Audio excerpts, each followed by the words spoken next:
We have James Cameron, Violet Shivutse, Jessie Worker, and Apowa Oza. My name is Yasmina Haynes, and as Integrity Action CEO, I will speak on behalf of the organization. And the communities are a part of a very unjust transition, is that they've hardly contributed to the emissions. They're facing some of the worst effects of climate change everywhere. Resources are shared equally or are shared in a more meaningful way that everyone is making profit or everyone is being compensated. Understandable that in the last few years, especially I think in the broader public, but also with buyers, that there's been a real questions of trust and integrity.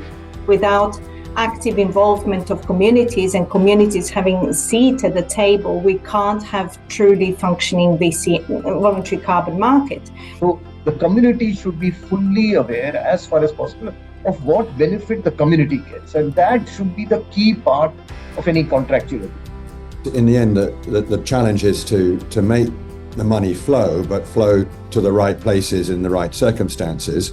The contract is lopsided, then the community and everybody suffers in the long run. The time dimension is critical, especially if it's a nature-based project. So we do know that when you bring citizens to the table, problems get to be resolved. And issue of benefit sharing, the women are not being included in the people that are signing as we wait for these carbon credit markets to start happening. Big emphasis here on fair negotiating. Big emphasis on data.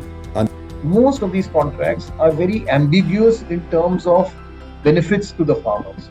There's a good question about where the resources come to ensure that FPIC is adequately resourced, because there is, potentially a perceived or real reputational risk if it's just coming from the buyer. Someone has worked for this. How much are you compensating? How are you compensating? The essential element of trust. No trust, no marketplace, ultimately. And the whole point of having carbon priced or valued is that kind of work is rewarded.